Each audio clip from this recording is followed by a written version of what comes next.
Ny og smart teknologi kan snart gøre livet lettere og sikrere for landets omkring 55.000 epilepsipatienter.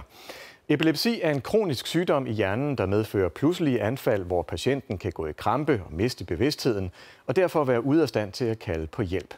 Det kan ny teknologi afhjælpe. For eksempel så kan et særligt armbåndsur opfatte et anfald og kalde på hjælp, og et plaster kan aflæse hjerterytmen og sende besked til en lille beholder med medicin, hvis der er behov for det. 100 af verdens allerskarpeste forskere og teknologieksperter udveksler lige nu idéer om nye løsninger her i Danmark.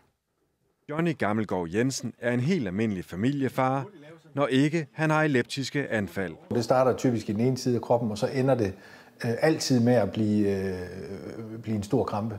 Anfaldene er kommet ud af det blå i snart 25 år. Og jeg har typisk også bidt mig selv. Nogle gange har jeg slået mig. Med medicin som det her undgår mange i dag epileptiske anfald, men medicinen virker bare ikke for en tredjedel af patienterne.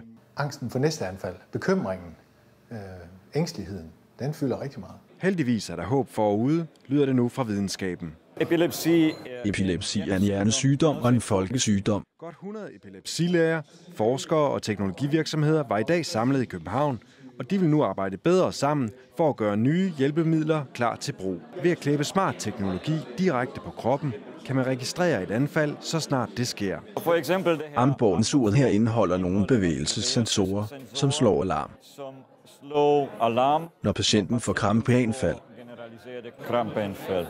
En lampe lyser, og de pårørendes mobiler begynder at bimle. Udstyret slår alarm og tilkalder pårørende eller personale, som kan give medicin. Men der er også endnu smartere teknologi på vej. Den vil monitorere patienten i døgndrift. Den her, der måler hjerterytmen, og faktisk opfanger den, hvis patienten ikke bare har en krampe, men mister bevidstheden.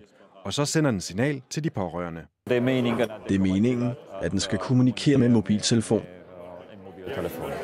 Og ifølge professoren, så stopper det næppe her. Drømmescenariet er at udvikle noget udstyr, som kan forudsige et anfald. Og så give medicin eller en elektrisk stimulation, som forebygger anfaldet. Medicinen kan altså ligge gemt inde i en kapsel i armen og blive udløst, når der er brug for den.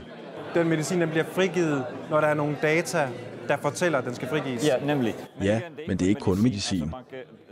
Der er data, som viser, at man kan forebygge anfald med elektrisk stimulation. De første 1000 eksemplarer er allerede solgt af armbåndet, og ifølge professoren kan plasteret, den selvudløsende medicin og elektroderne være på markedet inden for bare 5 år. Og for Johnny er der håb om lidt mere tryghed. Så kan jeg bedre gå ud ved åen selv, fordi man i det mindste ved, om jeg kramper eller ej. Og det særlige armbånd, som vi så her i indslaget, er faktisk et dansk produkt.